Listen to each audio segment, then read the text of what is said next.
शेतीविषयक माहिती आता तुमच्या मोबाईलवर. नामांकित कंपन्यांची उत्पादने आणि प्रात्यक्षिके बघा. थेट कंपन्यांशी संपर्क साधा. खास ऑफर्स मिळवा.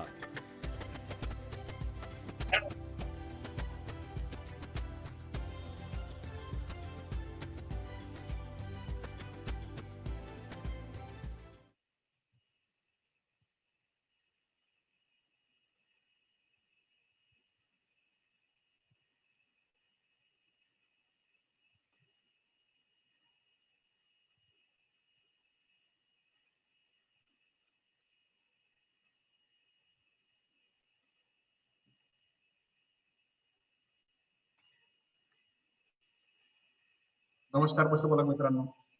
मी डॉक्टर गोपाल मंडळकर, विषय विशेषज्ञ पशुविज्ञान कृषी विज्ञान केंद्र अकोला.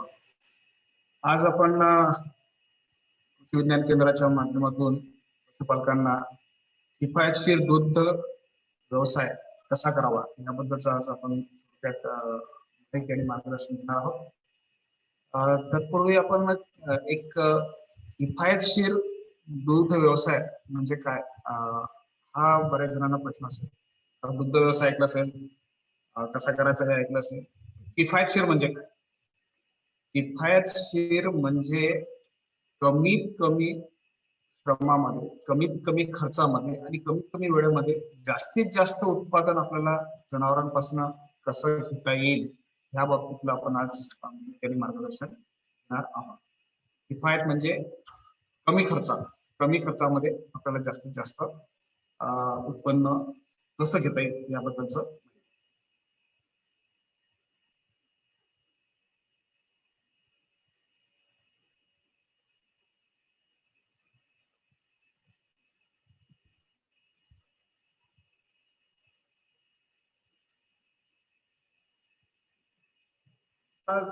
किफायतशीर म्हटल्यामध्ये आपल्याला सर्वात पहिले तर आपल्याला माहिती घ्यावं लागेल की आपल्या जनावरांना पासून आपल्याला काय मिळतं.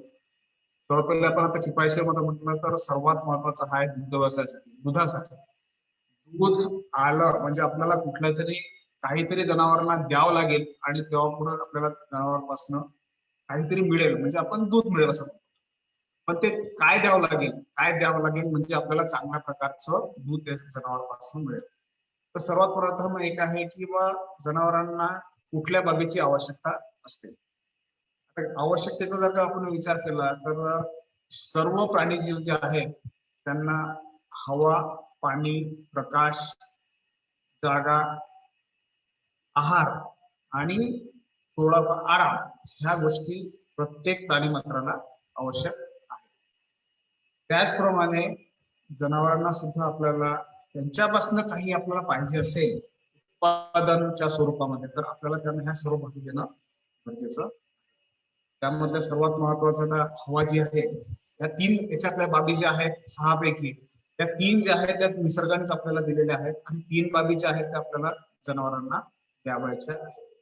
त्याच्यामध्ये आता हवा, पाणी आणि प्रकाश हे जे 3 गोष्टी आहेत ह्या तर नैसर्गिकच आहेत, निसर्गाने गोष्ट आपल्याला जनावरांना द्यायसाठी दिलेल्याच आहेत.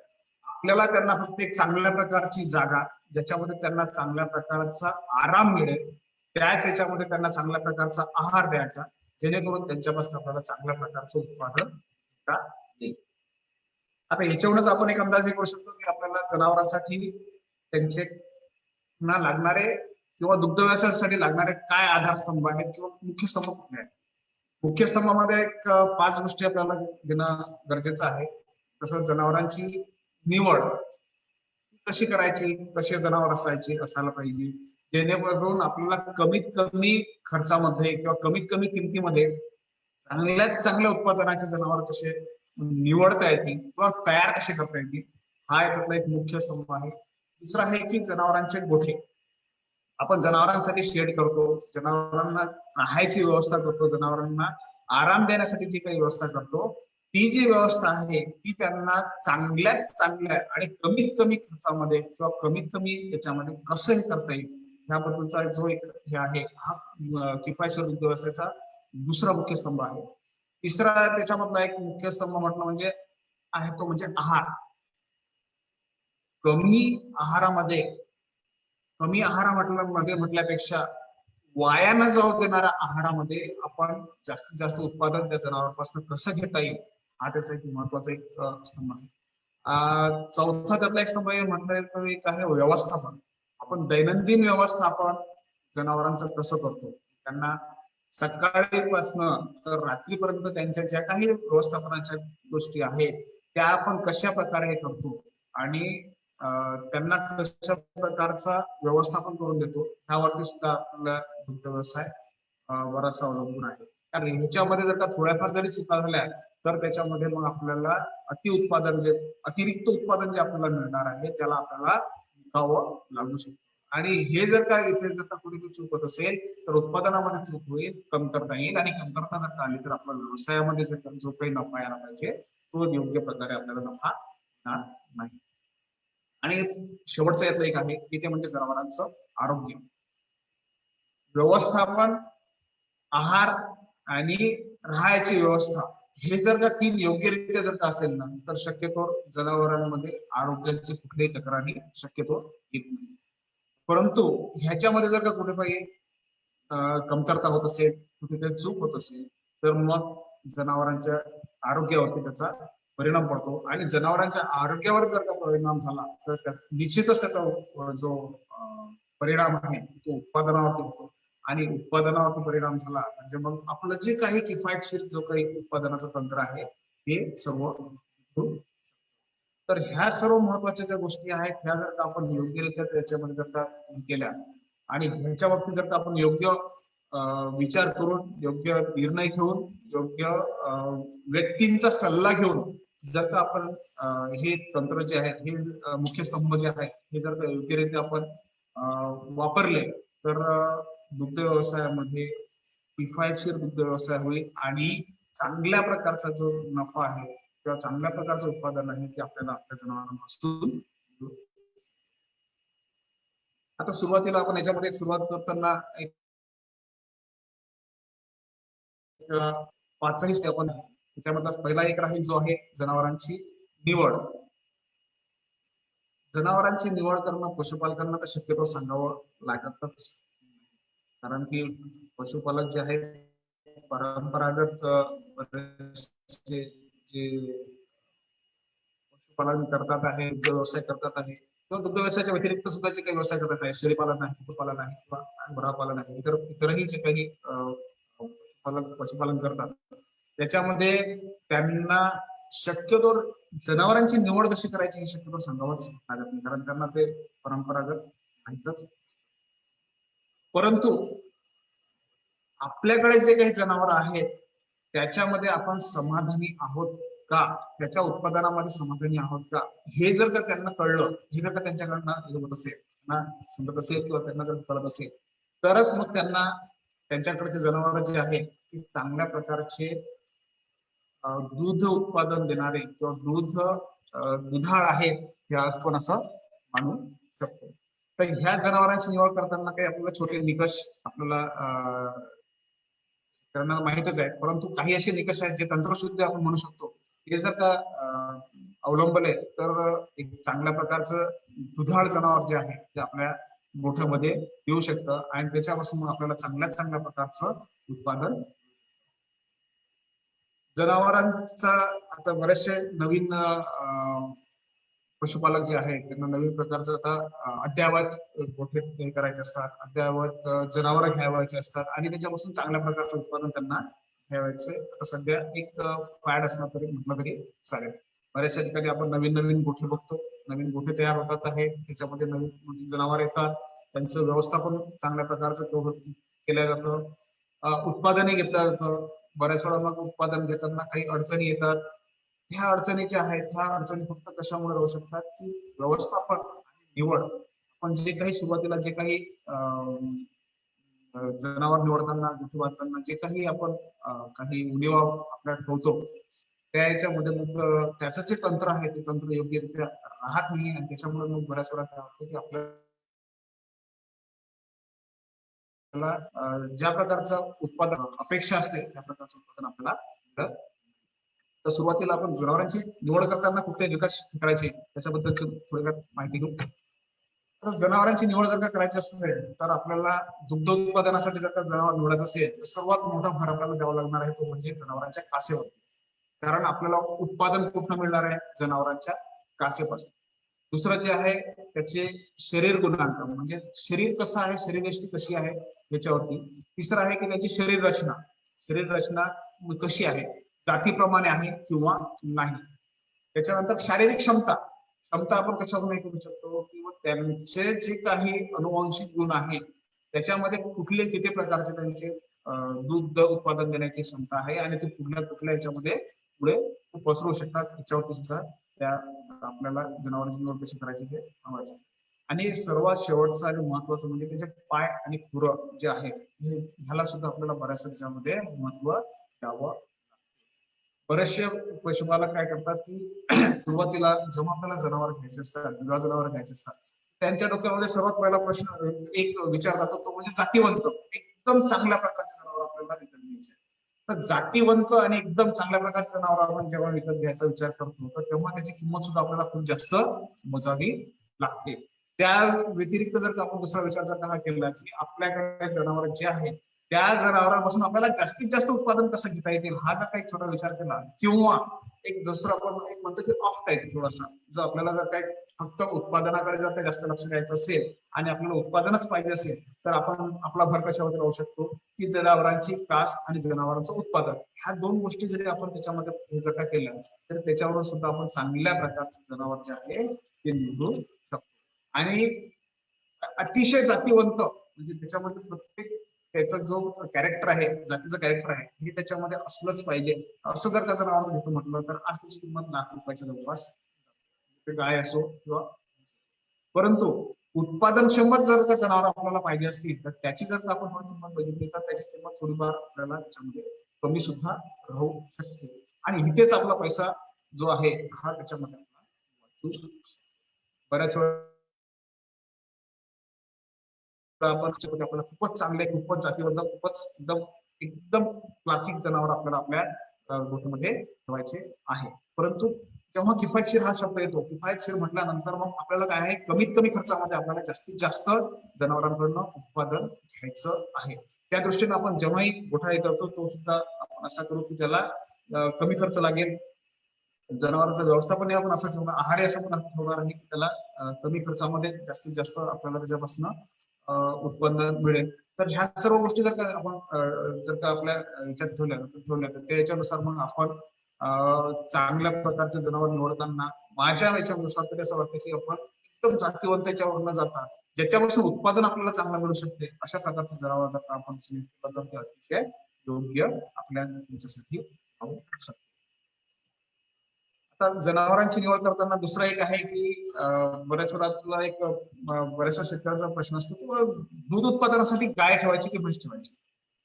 आता दोन्ही जनावर जे आहेत ते आपण दूध उत्पादनासाठीच जर का एक साध्या भाषेत म्हटलं तर गाईचं उत्पादन आपल्याला जास्त मिळू शकते. संकरित गाई जर का असले तर अतिशय जास्त मिळू शकतं आणि म्हशीचं उत्पादन जे आहे ते 15 लिटर पर्यंतचा मध्ये आपण आपल्याकडे कुठल्या प्रकारचं दूध विकल्या जाऊ शकतं हा विचार करून जर का आपण जनावर ठेवले तर अतिशय योग्य आहे. म्हणजे आपलं आता विदर्भाचा जर का विचार केला तर विदर्भाच्या दृष्टीने जर का इथे या भागामध्ये शक्यतो म्हशीच्या दुधाला जी मागणी जास्त आहे गाईच्या दुधापेक्षा. त्यामुळे हा जो भाग आहे ह्या भागामध्ये जर का म्हैस पालनाचा प्रकार जर का असेल तो अतिशय योग्य आहे. दुसरं एक आहे की हा विदर्भातला दुसरा भाग हा भाग जो आहे ह्या भागामध्ये उन्हाळा जो आहे हा अतिशय कडक असतो. ते वातावरण जे आहे तापमान जे आहे 45 डिग्री सेल्सिअसच्या वरती सुद्धा जाऊ शकतो. आणि ह्या वातावरणामध्ये मग संकरित जनावर किंवा संकरित गायी ज्या आपण आपल्याकडे ठेवतो ह्यांना ठेवण्यासाठी एक अद्ययावत गोठा आपल्याला करावा लागेल. त्याच्यासाठी मग आपल्याला थंड योग्य वातावरण जास्तीत जास्त थंड वातावरण ठेवण्याची व्यवस्था करावी लागेल. त्यासाठी मग पंखे कूलर किंवा गोठ्यांचीच रचना अशी ठेवावी लागेल की ज्याच्यामध्ये अतिरिक्त खर्च आपल्याला लागू शकतो. तर त्या दृष्टीनं मग असं जर का आपण विचार केला की आपल्याकडच्या भागामध्ये जर का आपल्याला कमीत कमी याच्यामध्ये जर का उत्पादन पाहिजे असेल तर त्या दृष्टीनं मग आपल्याला म्हैस पालन सुद्धा हा एक चांगला प्रकार जो आहे तो या भागासाठी अतिशय योग्य राहू. दुसरं एक आहे की आपल्याकडे उत्पादित होणारा चारा. तर एक दुसरा जर का एक छोटा जर का विचार केला की ज्या भागामध्ये हिरवा चारा चांगल्या प्रकारे उपलब्ध आहे, चारा उपलब्ध राहू शकतो, तर ह्या भागामध्ये जर का आपण संकरित जनावर गाई किंवा इतर जनावर म्हणजे अतिशय जास्त उत्पादन असलेले जनावर ठेवले तर त्याला हरकत नाही. परंतु चाऱ्याची जी काही कमतरता आहे किंवा फक्त सुका चारा एक 6 महिने मिळतो आणि हिरवा चारा 6 महिने मिळतो, असं जर का वातावरण राहत असेल तर ह्या याच्यामध्ये मग देशी गाई किंवा जास्त दूध उत्पादन देणाऱ्या देशी गाई किंवा म्हशी यांचा जर का वापर केला तर ते अतिशय या भागासाठी योग्य राहू शकतो. इतर भागाच्या दृष्टीने ज्या ठिकाणी हिरवा चारा मुबलक उपलब्ध आहे, थंड वातावरण उपलब्ध आहे, त्या ठिकाणी संकरित गाई हा एक खूप चांगला पर्याय म्हणून आपण त्या दुग्ध व्यवसायासाठी वापरू शकतो. दुसरं एक आहे की निवड करताना आपल्याला कुठल्या याच्यासाठी दूध लागणार आहे त्याच्यावरती सुद्धा एक बरंच उत्पादन घ्यायचं कसं घ्यायचं हे अवलंबून आहे. आपल्याला कमी फॅट असलेलं जर का दूध लागत असेल तर मग आपल्याला आपण गाईचा वापर करू शकतो. आणि आपल्याकडे फॅट जास्त असलेलं दूध जर का वापर लागत असेल तर मग आपल्याला म्हशींचाच पर्याय निवडावा लागेल. तर उत्पादन करताना ह्या सर्व बाबी जर का आपण लक्षात घेऊन पहिलेच जर का ही निवड केली तर ते अतिशय योग्य राहील. दुसरा आता आणखी पुढचा एक हे आहे की जनावरांची निवड करताना आता काही गोष्टी ज्या आहेत त्या बऱ्याचशा गोष्टी आपल्याला लक्षात घेतल्या पाहिजे. म्हणजे आता पहिले म्हणजे जात चांगली जातीवंत असेल, अतिशय चांगल्या उत्पादनाची असेल, कमी किमतीची असेल तर ते गाय किंवा म्हैस आपल्यासाठी योग्य राहील. जातीचे वैशिष्ट्य जर का पाहिले तर त्याच्यामध्ये ठराविक वैशिष्ट्य जे आहेत ते त्याच्यामध्ये सर्व त्या जनावरांमध्ये शक्यता असावं. शरीर जे आहे ते त्या जातीप्रमाणे असेल तर अतिशय योग्य. वेतांच्या संख्येचा जर का विचार केला तर आपल्याला एक माहिती आहे पण जनावर घेताना शक्यतो आपण दुसऱ्या किंवा तिसऱ्या वेतातलं जनावर आपण शक्यतो घेतात. कारण की ह्या याच्यामध्ये सर्व ज्ञानच आहे की आपल्याला उत्पादन जे आहे ते दुसऱ्या वेतानंतरच प्रत्येक जनावरांकडून चांगलं उत्पादन. हा झाला एक निवड करतानाचा छोटे निकष. दुसरा एक आहे की घ्यायचे कुठून. तर घेताना सर्वात महत्वाचं एक आहे की बाजारातून कुठेही आपण जर का जनावर विकत घ्यायचा विचार केला तर त्याची किंमत जास्त राहू शकते. एखादा परिचित गोठा असेल, कुणाकडे चांगल्या प्रकारचे उत्पादित जनावर असतील, त्याचा रेकॉर्ड कुठेतरी ठेवलेला असेल किंवा आपल्या आजूबाजूला जे काही गावामध्येच काही असे लोक असतील की जे चांगल्या प्रकारचे जनावर आणून आता बऱ्याच वेळा आपल्याकडच्या भागामध्ये काय की ढाकर जनावर विकत घेणे, त्यांना गाभण करणे आणि विण्याच्या आधी त्यांना विक्री करणे अशा प्रकारचा व्यवसाय या भागामध्ये बऱ्यापैकी. तर अशा मधलेच जर का काही जनावर जर का आपल्याला माहित असतील तर त्याच्यामध्ये जर का आपण जनावर घेतले आणि बाजारातून न घेता जर का डायरेक्ट व्यक्तिशः जर का घेतले तर त्याच्यामध्ये बऱ्यापैकी किमतीमध्ये फायदा राहू. तर हा एक निकष जर का सोबत ठेवला तर किमतीच्या बाबतीत जर का आपण विचार केला तर बऱ्यापैकी त्यामध्ये फरक पडू शकतो. जनावर निवडताना आता सगळ्या गोष्टीत आपल्याला माहितीच आहे की ते जनावर कुठलंही असो ते निरोगी असायला पाहिजे. आता त्याच्यामध्ये काही जे काही निकष आहे, डोकं जे आहे सरळ लांब असावं, शिंग जर का जातीप्रमाणे असेल तर योग्य, मान जी आहे ती मजबूत आणि स्नायुक्त, डोळे जे आहेत त्यांना असायला पाहिजे, दिसायला पाहिजे आणि त्या डोळ्यामध्ये चकाकी किंवा चमक असावी. आता आपण चकाकी आणि चमक जे आहे हे ह्याचा जो स्तंभ लावतो तो म्हणजे जनावरांच्या आरोग्याशी. जर का जनावरांच्या आरोग्यामध्ये काही त्रास असेल त्यांना किंवा कुठला प्रॉब्लेम असेल तर सर्वात पहिले आपल्याला त्या जनावरांचे डोळे निस्तेज दिसतात. अशा प्रकारचं जनावर जर असेल तर शक्यतो आपण या जनावराला घ्यायचं नाही. कान जे आहे ते सरळ टवकारलेले असावे, त्याला थोडासा जरी आवाज आला किंवा याला त्याचे कान टवकारणे, नाकपुड्या ज्या आहेत नाकावरती जो काही नाकपुड्या ज्या आहेत त्या मोठ्या असल्या तर अतिशय चांगला आणि नागपुडीचा जो समोरचा भाग आहे हा नेहमी ओलसर असेल तर तो अतिशय चांगला. रवंथ करण्याची प्रक्रिया त्या जनावरांमध्ये असावी. केस किंवा त्वचा जी आहे ती त्वचेदार आणि चमकणारी जर का असेल तर ते जनावर आपल्याला अतिशय योग्य आहे असं आपण म्हणू शकतो. जर का तेज नसेल, चकाकी नसेल त्वचेवरती तर मग त्याच्यावर आपण 2-3 अंदाज असे घेऊ शकतो की याला कुठली तरी कमतरता आहे किंवा ह्या जनावराला कुठल्या तरी दंताचा प्रादुर्भाव आहे किंवा तातडीशी निगडीत काही आजार सुद्धा असू शकतात, हे आपण त्याच्यावरून अंदाज. सर्वात महत्वाचं आणखी एक आहे की जनावरांचे पाय आणि खुरं. खुरं जर का लहान आणि त्या जनावरांच्या जातीप्रमाणे असतील तर ते अतिशय वाढलेले सुद्धा नको किंवा अतिशय लहान सुद्धा. आणि त्या जनावरांची जे खुर आहे ते खुरं त्या जातीच्या याच्याप्रमाणे, रंगाप्रमाणे किंवा त्याच्या वाकाप्रमाणे, जातीप्रमाणे. ह्या खुरांचा जर का आपण एक छोटा विषय घेतला तर ज्या जनावरांचे खुरं अतिशय योग्य असतील, चांगले असतील, त्या जनावरांमध्ये शक्यतो खुरांचे रोग किंवा खुरांच्या कुठल्याही होणाऱ्या काही इतर बाबी ज्या आहेत त्यांना होणारे काही आजार शक्यतो होणार नाही. आणि त्याच्यामुळे काय आहे की लंगडणे किंवा त्रास जो आहे हा त्याच्यामध्ये राहणार नाही. आणि हा त्रास किंवा लंगडणं राहणार नाही म्हणजे ताण येणार नाही. आणि हा ताण राहिला नाही तर जनावरांचं दूध उत्पादनावरती फरक पडणार नाही. ह्याच्यापासून जर का आपण विचार केला तर ते अतिशय योग्य. शेण जे आहे ते चांगलं असावं, शेपटी लांब असावी, रावंत करणं योग्य असावं, दिसणे काय ते चपळ, जनावर चपळ असावं, हालचाल त्याची आपण गेल्याप्रमाणे उठणे, बसलेलं असेल तर उठेल, ह्या गोष्टी ज्या आहेत ह्या गोष्टी त्या ज्या निवडीसाठी जे काही निकष आहेत त्याच्याप्रमाणे जर का असेल तर ते अतिशय योग्य आहे. वयाचा जर का विचार केला आपण तर वयाच्या विचारानुसार आपण जर का केला वयाचा आणि वेताचा ह्या दोन गोष्टी खूप जास्त उत्पादनावरती साठी निगडीत आहेत. जसं आता आपण एक अंदाजे जर काही केलं तर संकरित गायचा जर का विचार केला तर 18 महिन्यामध्ये शक्यतो काय 18-20 महिन्यामध्ये पहिल्यांदा पडेल आणि 28 महिन्यापर्यंत ती जी आहे ती पहिल्यांदा 27-28 महिन्यामध्ये पहिल्यांदा विण्यासाठी तयार.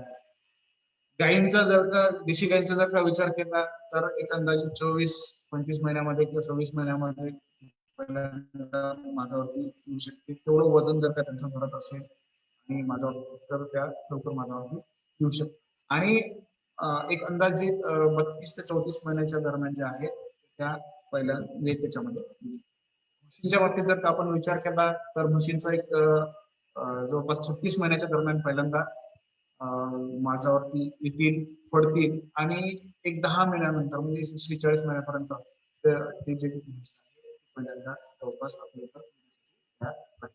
त्याच्यामध्ये वय आपण पहिले किंवा त्या कालवडीचे आपण व्यवस्थापन कसं करतो याच्यावर सुद्धा बरंचसं अवलंबून. तर ह्या गोष्टी पाहताना आणखी एक आहे की आपण वेद पाहताना सोबतच त्या जनावरांच्या दातावरून जर का वय ओळखत असं घेतलं तर तो एक चांगला पर्याय आपल्या याच्यासाठी आहे की जेवढं वय कमी असताना उत्पादन सुरू होईल तेवढे जास्त दिवस आपण आपल्या त्या जनावरांना आपल्या गोष्टीमध्ये ठेवू शकतो. शक्यतोवर आपण गाई किंवा म्हशी जर असेल तर 6 वेतपर्यंत शक्यतोवर आपण आपल्या गोष्टीमध्ये त्या जनावरांना ठेवतो. कारण 6व्या वेतानंतर मग हळूहळू उत्पादन जे आहे ते जर कमी होत जातं आणि त्याच्यामुळे मग काय होतं की मग ते जनावर जे आहेत आपल्याला किफायतशीर या भागामध्ये परवडत नाही. तर त्या कारणामुळे आपल्याला 6 वर्षापर्यंत जनावर आहे. त्याच्यामध्ये आता समजा एक चौथी जोडी जी आहे दाताची ती 5 वर्ष पूर्ण झालेल्या याच्यामध्ये आपल्याला तर एक अंदाज जर का आपण घेतला दुसरं वेळ जर का आपण गाईंमध्ये जर का विचार केला तर एक अंदाजे 4.5 ते 5 वर्षापर्यंत याच्यामध्ये दुसरं वेळ येऊ शकतं. दाताची चौथी जोडी जर का त्याच्यामध्ये येत असेल तर आपण एक अंदाज घेतो की हे जनावर 5 वर्षाचं झालं आहे आणि त्याच्यानुसार सुद्धा आपण हे घेऊ शकतो की याची किती वेळ झालेली. बऱ्याच वेळा काय होतं की आपण जेव्हा बाजारात जनावर विकत घेण्यास जातो तर जे पशुपालक विक्री करणारे असतात किंवा काही करणारे असतात ते सांगताना बऱ्याच वेळा एक सांगितलं जातं की जनावर जे आहे हे दुसऱ्या किंवा तिसऱ्या वेतातलं आहे. बऱ्याच वेळा ते तिसऱ्या किंवा चौथ्या वेताला सुद्धा होऊन जाते. त्याच्यामध्ये मग वय जो आहे हा प्रकार आपल्याला बऱ्याच वेळा लक्षात येत नाही. तर त्या याच्यासाठी मग आपल्याला आपण जर का जनावरांची दातावून जर का एक अंदाज घेतला तर त्याच्यानुसार मग आपण त्या जनावरचं वय ठरवू शकतो आणि वय ठरवल्यानंतरच ते जनावर जर का आपल्या गोठ्यामध्ये ठेवण्यालायक असेल आणि पुढे जर का कमीत कमी 4 ते 5 वेळ जर का आपल्या गोठ्यामध्ये होत असतील तरच ते जनावर आपल्याला घेण्यासाठी योग्य राहू शकतं. शारीरिक स्थिती जी आहे ते अशक्त आहे, कमजोर आहे, सळपातळ आहे, सशक्त आहे किंवा जाड चरबीयुक्त आहे, याच्यावरून आपण त्याचा एक शारीरिक स्थिती घेऊ शकतो. आणि ह्याच्यावरूनच एक अंदाज घेऊ शकतो की जे जनावर सशक्त आणि योग्य आहे ते जनावर जर का आपण आपल्या याच्यामधलं काय घेत असाल तर ते अतिशय योग्य. आता सर्वात महत्वाचा एक पार्ट आहे की जनावर जर का आपल्याला ऑफ टाईप मध्ये असेल, थोडस जातीच्या लाईन बाहेर असेल, तर मग बऱ्याच वेळा मग आपण काय करू शकतो की जनावरांची कास कशी आहे या कासेवरून सुद्धा मग आपण एक अंदाज घेऊ शकतो की हे जनावर दुधासाठी योग्य आहे किंवा नाही. मग त्याच्यावरून आपण आपल्या गोठ्यामध्ये त्या जनावराला घ्यायचं की नाही हा एक त्याचा आपण विचार करू शकतो. तर कास जी आहे दोन्ही पायाच्या गोठ्याच्या मधात जर अंतर ठेवून ती जर का योग्य दिसत असेल आणि मोठी रुंद आणि उभं राहिल्यानंतर त्या जनावरांना कास मोठी झाल्यानंतर कुठल्याही प्रकारचा त्रास होत नसेल तर ते कास जनावर आपल्या गोठ्यासाठी योग्य आहे. त्याच्यामध्ये जर का आता बऱ्याच वेळेस उभं राहताना जनावर जर का मी कसं दाखवतो त्याप्रमाणे जर का उभं राहत असेल, त्या प्रकारचे कास राहत असेल तर ते शक्यतो अशा प्रकारचे जनावर जे आहे ते शक्यतो आपल्या गोठ्यासाठी होऊ नये. त्या प्रकारचं जर का जनावर असेल, दुसरा फोटो जो त्याच्यामध्ये दिलेला आहे त्याच्यामध्ये जी कास दिसते त्याच्यामध्ये जे काही सळ दिसतात त्या मागच्या साईडनं, अशा प्रकारचं जर का जनावर असेल तर ते आपल्या गोठ्यासाठी योग्य आहे. बाजूने जर का कास बघितली तर कास जर का आहे किंचित वक्र पाय आणि कास जर का अशा प्रकारचे दिसत असेल तर तो अतिशय चांगल्या प्रकारचं कास आहे असं आपण मानतो. कास आणि पोटाचे जळण जे आहे ते जर का एक चांगल्या प्रकारचे दिसत असेल तरच ते जनावर आपल्याला घेण्यासाठी योग्य राहील. नाही तर बऱ्याच वेळा काय होतं की साईडने जर का बघितलं तर त्या जनावरांची कास सुद्धा आपल्याला दिसत नाही किंवा कास जी आहे ती खूप खाली लटकलेली राहते. ह्या सर्व गोष्टी जर का असतील तर ह्या शक्यतो ह्या जनावर घेताना कास हा महत्वाचा मुद्दा आहे. आणि ते जर का कास योग्य असेल, चांगली असेल, दुधाळ असेल, कुठल्याही प्रकारच्या कासेला गाठी नसतील आणि चारही सड जर का एकदम चांगल्या प्रकारचे एकसरे सारखे असतील, त्याच्यामधलं चारही याच्यामध्ये जर का दूध येत असेल, त्यांना कुठल्याही प्रकारची गाठ नसेल तर ते जर का ते जनावर आपल्या योग्य आहे. तळाची लांबी जर का जी आहे ती त्याच्या कमीत कमी 2 इंचाच्या जवळपास जर असेल तर ते जनावर दुधाळ आहे, चांगलं आहे आणि ते आपण आपल्या गोठ्यामध्ये ठेवू शकतो. कासेची खोलीचा जर का विचार केला तर अतिशय जास्त खोलही नको आणि अतिशय जास्त कमी सुद्धा नको, मध्यम याच्या जर का असेल तर ते अतिशय योग्य राहील. दुग्धशिरा जे आहेत त्या जर का चांगल्या प्रकारचे दिसत असतील तर ते जनावर आपल्या गोठ्यासाठी योग्य राहील. तर हा एक प्रकार आपण जो बघितला हा सर्व जो होता की हा जनावरांची निवड. हे निकष लावून जर का आपण जनावर जर का घेतलं आणि कमीत कमी याच्या जर का आपल्याला ते जनावर मिळत असेल खर्चामध्ये किंवा कमीत कमी किमतीमध्ये जर का मिळत असेल तर ते जनावर जर का आपण घेतलं आणि त्याची जर का योग्य आहार व्यवस्थापन आणि इतर व्यवस्थापन जर का केले तर त्याच्यापासून एक चांगल्यात चांगल्या प्रकारचं उत्पादन आपल्याला मिळू शकते आणि ते जनावर आपल्याला कमी किमतीमध्ये जास्तीत जास्त दिवस सुद्धा उत्पादन देऊ शकतात. इथेच आपला जो आहे हा सर्वात पहिला म्हणजे खर्च कमी करू शकतो.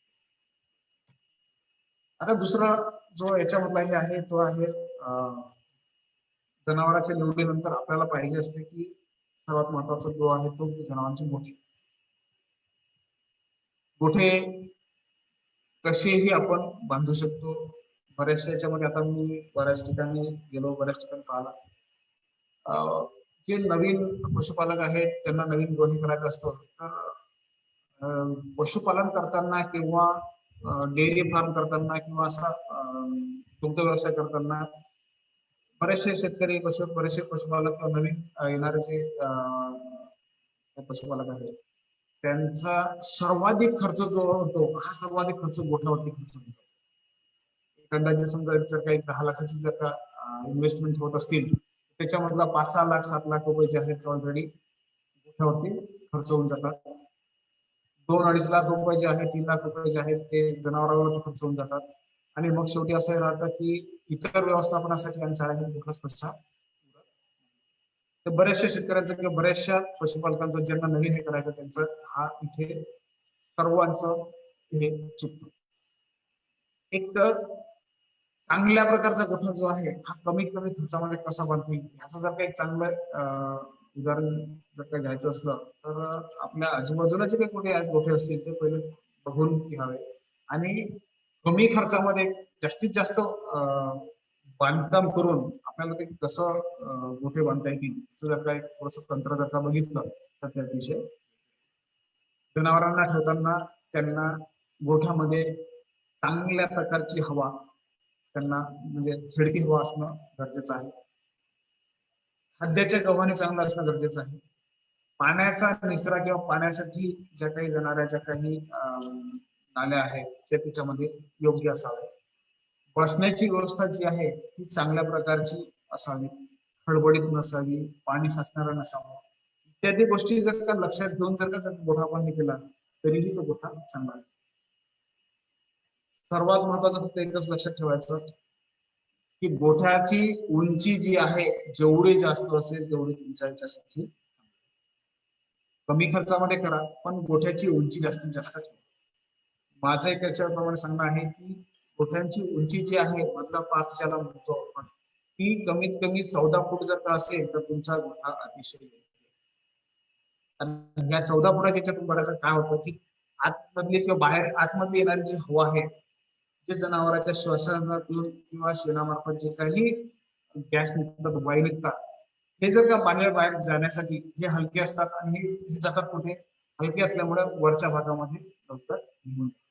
जेव्हा जनावरांचा गोठ्याची उंची कमी असेल तर हे काय होतं की आणि हवा खिडकी नसेल तर हे वायू जीवन जे आहे ते वरती जाऊन बऱ्याच वेळा काय होतं की त्याचा एक थर होऊन जनावरांच्या तोंडा नाकापर्यंत आणि हा जेव्हा तोंडा नाकापर्यंत किंवा शरीरापर्यंत येतो तेव्हा तो मग तोच परत आलेला जो काही वायू आहे तो जनावरांसाठी अपायकारक श्वसनाचे रोग किंवा इतर काही जे काही रोग आहेत त्याच्यापासून ते पसरण्याची शक्यता जास्त राहू शकते.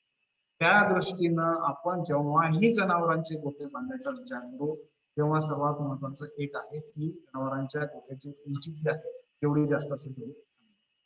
त्यापूर्वी एक गोष्ट आणखी एक लक्षात घ्यायला पाहिजे की जिथं आपण गोठा बांधणार आहे तो गोठ्याची जमीनच अशी असावी की ज्याच्यामध्ये पाण्याचा निचरा योग्य प्रकारे नाही. ओलसरपणा तुमच्या जनावरांच्या गोठ्यामध्ये येत असेल तर तुमच्या जनावरांना कुठला ना कुठला आजार शक्य होण्याची शक्यता जास्त राहील. त्याच्यामुळे गोठ्यामधलं वातावरण जे आहे हे ओलसर नसावं, कोरडं असावं, हवेशीर असावं. ह्या तीन गोष्टी जर का असतील तर ते गोठा जो आहे हा सर्वात त्या दृष्टीनं आपण कमीत कमी खर्चामध्ये तुमच्याकडे जे काही योग्य साधन सामग्री उपलब्ध असेल त्याला वापरून जर का तुम्ही गोठा बांधला तर तो योग्य. गोठा चारही साईडनं मोकळा हवा जाणं हे जाणारा फक्त त्याला जर का साईडनं कुठल्याही प्रकारचं कुंपण जर का करून ठेवलेलं असलं की ज्याच्यामध्ये जनावरांना बाहेर जाता येणार नाही किंवा बाहेरचं कुठलं जनावर जे आहे ते आतमध्ये येणार नाही एवढ्यासाठी जरी व्यवस्था असली तर ते सुद्धा अतिशय योग्य आहे. आता गोठे बांधताना 2-3 प्रकारच्या गोठे आहेत त्याच्यामध्ये आपण आता जागा आपल्याकडे कशी उपलब्ध आहे त्याच्याप्रमाणे आपण गोठा गोठा काय जर का असेल तर त्याला एक अंदाजित 4x10ची जागा आपल्याला लागेल असा एक अंदाज आपण होतो साध्या भाषेमध्ये. आणि म्हैस जर का असेल तर त्याला आपण 4x10 किंवा 5x10ची जरी जागा उपलब्ध असेल 50 स्क्वेअर फूट जागा जर का एका जनावरांसाठी असेल तर ते अतिशय योग्य. परंतु आता बऱ्याचशा ठिकाणी मग जागेची कमतरता असते किंवा काही ठिकाणी जागाच उपलब्ध नसते मग अशा ठिकाणी फक्त एवढी व्यवस्था असायला पाहिजे की त्या जनावरांना उभं राहण्यासाठी छान बसण्यासाठी आणि थोडाफार फिरण्यासाठी जर का जागा असेल तर त्यासाठी योग्य आहे. कारण प्रत्येक जनावराला उठणे बसणे आणि व्यायाम असणे हे गरजेचं आहे. ह्या तीन गोष्टी जर का त्याला असल्या तर त्याचं पचन व्यवस्थित राहील त्याची शारीरिक स्थिती व्यवस्थित राहील आणि त्याला शक्यतो कुठल्याही प्रकारचे आजार होण्याची शक्यता कमी. गोठे बांधताना आता एकतर्फी असू शकतो दुसरा एक आहे की दुतर्फी सुद्धा राहू शकतो. आता दुतर्फी मध्ये आपण 2 प्रकारच्या सिस्टीम वापरतो त्याच्यामध्ये एक आहे हेड टू हेड म्हणजे तोंडासमोर तोंड आणि दुसरी जी आहे ते शेपटी समोर शेपटी त्या प्रकारचे आपण गोठे तयार करू शकतो. गोठा कुठलाही आपल्याला ज्या प्रकारे वापरण्यास योग्य राहील त्या प्रकारचा जर का आपण गोठा बांधला तर कुठल्याही प्रकारचं सिस्टीम तुम्ही वापरू शकता ज्याच्यामध्ये कमीत खर्चामध्ये जास्तीत जास्त कमी खर्चाचा तर विचार करताना आणखी एक गोष्ट याच्यामध्ये लक्षात ठेवा की जेव्हाही आपण गोठे बांधतो त्या गोठ्यामध्ये वेळ म्हणजे खाद्य टाकण्यासाठी शेण काढण्यासाठी किंवा मलमूत्र वाहून टाकण्यासाठी वेळ जास्त जाणार नाही किंवा लागणार नाही किंवा त्याच्यामध्ये आपल्याला जे काही आपण माणसांचा वापर करणार आहे मनुष्यबळ वापरणार आहे त्याच्यामध्ये कमीत कमी मनुष्यबळ कसं लागेल हा एक विचार घेणं गरजेचं आहे. दुसरं म्हणजे त्या मनुष्यबळाला त्याच्यामधलं जे काही खाद्य टाकण्यासाठी किंवा कमीत काळ कसा लागेल हा जर काही आणखी चांगला एक विषय घेऊन गेला तर तो विषय बऱ्याच वेळा मग काय होतं की खूप लांब गोठे असतात. लांब गोठे असताना मग चाऱ्याचे ज्या काही भंडार असतात किंवा बरेचसे दूर असतात, मग तिथनं चारा आणून टाकणे आणि हे करणे याला मग बराच वेळा काय होतो याच्यामध्ये वेळ बराचसा निघून जातो. त्या दृष्टीनं गव्हाण किंवा गोठ्यांची लांबीच अशी असावी की ज्याच्यामध्ये मनुष्यबळाला सुद्धा वापरासाठी जे काही आहे ते कमीत कमी वेळामध्ये त्याला जास्तीत जास्त गाई म्हशींपर्यंत पोहोचता येईल याची सुद्धा आपल्याला काळजी घेणं आहे. जमिनी ज्या आहेत त्या जमीन जी आहे ती कोरडी असावी आणि खाली जर का फ्लोरिंग केलेलं असेल तर त्या दिवशी चांगलं. भिंती ज्या आहेत त्या भिंती जास्त उंच नको, 3 किंवा 4 फुटापर्यंतच्या भिंती असल्या तरी त्या चालतील. त्याच्यामधनं फक्त एक आहे की बाजूबाजूच्या ज्या भिंती आहेत त्या नसलेल्या असल्या तर अतिशय योग्य. वरचं जे काही छप्पर आहे ते टिनाचं असेल तरी चालेल, पण ज्या भागामध्ये उन्हाचा जास्त प्रादुर्भाव आहे, जास्त त्रास आहे, याच्यामध्ये सिमेंट शीट किंवा ऍस्बेस्टॉसच्या शीट जर वापरल्या तर ते अतिशय योग्य आहे. इतकंही आपल्याकडे उपलब्ध राहत नसेल तर एक साध्या याच्यामध्ये जो काही आपण गोठा बांधतो त्याच्यावरती एकदम कमी खर्चामध्ये जर का आपण घरगुती प्रमाणे जर का गोठा बांधला तर बल्ल्या वापरून, उंच बल्ल्या वापरून त्याला वरच्या साईडनं एक कौलांचं किंवा गवताचं छप्पर हे करून त्याच्यावरती प्लास्टिक जरी टाकून ठेवलं तरी ती सुद्धा 1 वर्षापर्यंतसाठी चांगल्या याच्यामध्ये चालू. ज्या भागामध्ये पावसाचं प्रमाण जास्त आहे त्यांनी शक्यतोवर गवताचे छप्पर असलेले जे काही गोठे आहेत ते शक्यतोवर करू. दरवाजे जे आहेत आपण त्या जनावरांच्या दरवाजाला जे काही आहे ते रुंद मोठे आणि खिडक्या ज्या आहेत खिडक्यांचा तर विषय आपल्या याच्यामध्ये शक्यतो येतच नाही, कारण की आपण चारही बाजूच्या भिंती घेतो आहे त्याच फक्त 4 फुटाच्या राहिल्यामुळे वरचा जो भाग आहे तो सर्व उघडा राहील. हा उघड्या भागामधून जे आहे वायुजीवन योग्य राहील. त्याच्यामुळे ज्या भिंती ज्या आहेत त्या जास्त उंच नसाव्या आणि खिडक्यांचा आपल्याला नसले तर अतिशय योग्य. निवाऱ्याची व्यवस्था करताना वायुजीवन फिरत राहावं. कमकुवत वायुजीवन असेल तर जनावरांवर ताण येईल. ताण आला तर दुधातील फॅट आणि प्रथिनं कमी होतील. दुसरं एक आहे की याच्यासोबतच जर का मुक्त संचार जर का आपण जनावरांना दिला, गोठा जसा बांधायचा की एका साईडला गोठा बांधलेला असेल, जेव्हा जनावरांना आवश्यक असेल तेव्हा गोठ्यामध्ये जातील, जेव्हा आवश्यक असेल बाहेर फिरतील आणि मुक्त संचारामध्ये त्यांना योग्य तिथे खाद्य जे आहे ते खाद्य टाकून ठेवलेलं राहील. त्यांना पाण्याची व्यवस्था राहील, त्यांना आराम आणि व्यायामासाठीची त्याच्यामध्ये व्यवस्था राहील. इत्यादी जर का गोष्टी जर का त्या गोठ्यामध्येच उपलब्ध करून दिल्या तर ह्या याच्यामुळे आपल्याला जनावरांवरती जो काही इतर खर्च करावा लागतो मनुष्यबळ म्हणा किंवा त्यांना आणणे बांधणे सोडणे ह्या गोष्टींचा जो हे आहे तो कमी राहील. आणि मुक्त संचारामध्ये आणखी एक चांगला फायदा हा राहील की जनावर फिरत राहिल्यामुळे खुशीनं जेवढं फिरत राहतील किंवा बसतील आराम करतील त्याच्यामुळे काय आहे की जनावरांची जी शारीरिक स्थिती आहे ती खरंच चांगली राहील. आणि त्याच्यामुळे एक दुसरं एक आहे की जनावरांवरती येणारा ताण कमी राहील आणि ताण कमी राहिल्यामुळे पाचकता चांगली राहिल्यामुळे जनावरांचं जे काही उत्पादन आहे ते चांगल्या प्रकारचं आपल्याला त्यापासून मिळू शकते. दोघांनी जे आहेत त्या जनावरांच्या प्रमाणे असाव्या. म्हशी जर का असतील तर खोली जास्त ठेवावी, गाई जर असतील तर त्याच्याप्रमाणे आपल्याला जनावरांच्या याच्याप्रमाणे आणि आपल्याकडे जे काही सुखसोयी उपलब्ध आहे त्याच्याप्रमाणे जर का गव्हाणी आणि मधला भाग जर का ठेवला तो अतिशय योग्य राहील. गटार आणि शेणखताच्या शेणाची जी काही व्यवस्था करायची आहे ती गोठ्यापासून दूर असेल तर ते अतिशय योग्य. कारण की आता बऱ्याच वेळा काय होतं की जागा कमी असताना बऱ्याच वेळा असं होतं की मग गोठा आहे गोठ्याच्या बाजूलाच शेणाची व्यवस्था टाकण्याची व्यवस्था केलेली असते. त्या याच्यामुळे मग काय होतं की शेणामधून येणारे काही जे काही जीवजंतू आहे ते परत जनावरांमध्ये येण्याची शक्यता राहते आणि त्याच्यामुळे मग जनावरांचं आरोग्य जे आहे ते खराब होण्याची शक्यता राहू शकते. त्याच्यामुळे जनावरांचे जिथं शेड आहे त्याच्यापासून जर का जनावरांचं मूत्र टाकण्याची व्यवस्था जर का दूर केलेली असेल तर अतिशय योग्य राहील. गोठ्यामध्ये जनावरांसाठी आरोग्य ज्याचं खराब आहे त्याच्यासाठी आणि विणारे जनावर जे आहेत त्याच्यासाठी जर का योग्य वेगळी जागा जर का असाल तर तो एक चांगल्या प्रकारचा गोठा होऊ शकतो. आपल्याकडे त्या प्रकारची जागा उपलब्ध असेल तर ते विण्यासाठी आणि आजारी जनावरांसाठी एक स्पेशल जर का पायऱ्या बनवलेला असेल तर विषय राहील. आणि इतर व्यवस्था जर आपण गोठ्यामध्ये जर का पाहिलं तर गोठ्यामध्ये इतर व्यवस्थामध्ये आहे वायुजीवन सांगितल्याप्रमाणे हवा खेळती राहायला पाहिजे. उन्हाळ्याच्या याच्यामध्ये बऱ्याच वेळा काय होतं उष्णतेचा ताण येतो तर त्या उष्णतेचा ताण टाळण्यासाठी हवा खेळती राहण्यासाठी त्या याच्यामध्ये अशी काही व्यवस्था ठेवावी आणि बांधतानाच गोठा बांधतानाच असे काही जर का आपण हे केलं दिशेचा जर का आपण एक विचार केला तर तो अतिशय योग्य राहील. पूर्व पश्चिम जर का गोठे राहत असेल तर ते किंवा उत्तर दक्षिण ह्या दोन प्रकारचे आपण गोठे करू शकतो. त्याच्यामध्ये बांधताना पूर्व पश्चिम जर का गोठा राहत असेल तर तो अतिशय योग्य राहील. पूर्व पश्चिमचा एक आणखी फायदा एक हा राहील की याच्यामध्ये हवा फिरती राहील, पाण्याचे पावसाचं जे पाणी आहे ते आतमध्ये येण्याचं प्रमाण कमी राहील, त्याच्यामुळे खाद्य ओलं होणे किंवा खाद्यावरती जो काही ओलसरपणा आहे तो कमी राहील. आणि तिसरं सर्वात महत्वाचं एक आहे की जनावरांना च्या गोठ्यामध्ये ऊन येईल आणि सकाळचं ऊन लवकर येईल आणि सकाळचं ऊन जर का जनावरांच्या गोठ्यामध्ये येत असेल तर त्या याच्यामुळे जनावरांना व्हिटॅमिन डी किंवा जीवनसत्व ड जे आहे ते त्या जनावरांना योग्यरित्या मिळेल आणि त्याच्यामुळे मग ड जीवनसत्व जर का योग्य राहत असेल तर जनावरांचं आरोग्य व्यवस्थित राहील आणि एक त्याचा एक चांगला फायदा दुसरा हा होईल की जे दुधाळ जनावर आहेत त्यांना जीवनसत्व ड ची आवश्यकता असतेच ते आपोआपच त्यांना मिळेल. त्याच्यामुळे गोठे जर का पूर्व पश्चिम असतील तर अतिशय योग्य. आता एक बऱ्याचशा वेळेस मला एक काही बऱ्याचशा शेतकऱ्यांनी प्रश्न विचारला की पूर्व पश्चिम जर का कुठे असतील तर ऊन येणार कसं. हा एक बऱ्याचशा विचारलेला मला प्रश्न आहे. तर ऊन येण्याचं एक चांगलं माध्यम म्हणजे एक आहे की सूर्य जो आहे हा शक्यतो नेहमी पूर्वेकडूनच उगवत नाही. त्याला दोन आयन असतात, उत्तरायण आणि दक्षिणायन. तो जेव्हा दक्षिणायन असतो तेव्हा गोठ्यामध्ये दक्षिण साईडने आपल्याला ऊन येतं आणि जेव्हा उत्तरायण असतं तेव्हा सुद्धा उत्तराच्या भागाकडून आपल्याला त्या गोठ्यामध्ये ऊन प्राप्त होतं.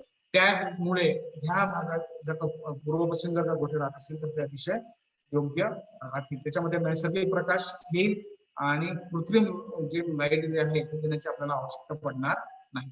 दुसरा आणखी एक फायदा याचा हे आहे की उत्तर दक्षिण जर का गोठे राहत असतील तर उन्हाळ्याच्या काळामध्ये जेव्हा जास्त ऊन असते तीव्र तापमान असतं ह्याच्यामध्ये मग बऱ्याच वेळा जेव्हा सूर्य येतो तेव्हा सूर्य आल्यानंतर बऱ्याच वेळापर्यंत गोठ्यामध्ये ऊन राहतं. उत्तर दक्षिण गोठ्यामध्ये हा सर्वात मोठा प्रॉब्लेम आहे. त्याच्यामुळे जास्त वेळ ऊन राहत असेल तर गोठ्यामधलं वायू जीवन जे आहे ते बदलून जातं, तापमान बदलून जातं आणि तापमान जर का 25 ते 30 डिग्री सेल्सिअसच्या वर जर का जात असेल तर प्रत्येक जनावरांच्या उत्पादनामध्ये कमतरता आपल्याला दिसून येते. तसंच वातावरणातले आपल्या गोठ्यामधलं वातावरण जे आहे आपल्याला कमीत कमी 30 डिग्री सेल्सिअस पर्यंत राहील याची जर का आपण दक्षता घेतली त्या प्रकारे जर का गोठे आपण बांधले तर ते अतिशय योग्य राहील. 30 डिग्री सेल्सिअस ते 35 डिग्री सेल्सिअसच्या तापमानामध्ये या भागामध्ये गाई आणि म्हशी बऱ्यापैकी तग धरून ठेवू शकतात आणि त्याच्यापासून आपल्याला उत्पादन बऱ्यापैकी मिळू शकतं. परंतु 35 डिग्री सेल्सिअसच्या वातावरणावर जर का वातावरण जात असेल तर मग त्या जनावरांचं दूध उत्पादन हळूहळू कमी होऊ शकतं. पण उत्पादन कमी होत असेल तर मग तापमान वाढते म्हणून उत्पादन कमी होतं आणि उत्पादन कमी होत असेल तर मग आपला जो किफायतशीर दूध आहे तो टिकून राहणार नाही. तर त्या दृष्टीनंच मग अशा काही व्यवस्था जर आपल्या इथे राहत असतील किंवा आपल्यातला जो गोठा आहे त्या गोठ्यामध्ये अशी काही व्यवस्था करून जर ठेवली की त्या दृष्टीनं आपल्या इथलं वातावरण जे आहे ते थंड जर का राहत असेल तर ते अतिशय योग्य. वातावरणाप्रमाणे म्हणजे आता हिवाळ्यामध्ये जर का अतिशय थंडी वातावरण राहत असेल तर अशा वेळेस सुद्धा मग दूध उत्पादन कमी होण्याची शक्यता राहते. अशा वेळेस मग गोठ्यामध्ये गोनपाट लावण्याची जर का व्यवस्था असेल तर ते अतिशय योग्य राहील. पावसाळ्याच्या काळामध्ये अतिशय जर का ह्युमिडिटी राहत असेल तर त्याच्यामुळे मग श्वसनाचे रोग किंवा निमोनियासारखे रोग जे आहेत ते जनावरांना होण्याची शक्यता जास्त राहू शकते. हागवण्याचे प्रकार जास्त राहू शकतात. तर त्या दृष्टीने सुद्धा मग आतमध्ये जास्तीत जास्त ओलसरपणा कमी राहील, कमीत कमी ओलसरपणा कमी कसा राहील याच्यावरती जर का थोडस विचार करून जर का गोठा बनला तर तो किफायतशीर दूध उत्पादनाच्या दृष्टीने योग्य राहील. आणि एक सांगताना आणखी एक आहे की ज्या जनावरांना आपल्याला आपल्याकडे ठेवतो आहे त्यांना त्यांच्या इच्छेनुसार राहायची जर व्यवस्था असेल म्हणजे मुक्त संचार जर का असेल तर तो गोठा आपल्या जनावरांसाठी योग्य राहील. तिसरा जो स्तंभ आहे हे दोन आपण हे बघितलंय की जनावरांची निवड, दुसरा एक बघितलाय की जनावरांसाठी लागणारे गोठे. तिसरा सर्वात महत्वाचा आणखी एक पाया जर आपण याच्यातला म्हटला तर तो म्हणजे आहार. जनावरांना जर का योग्य आहार जर का दिला तर तो त्याच्यासाठी उत्पादनासाठी योग्य आहे.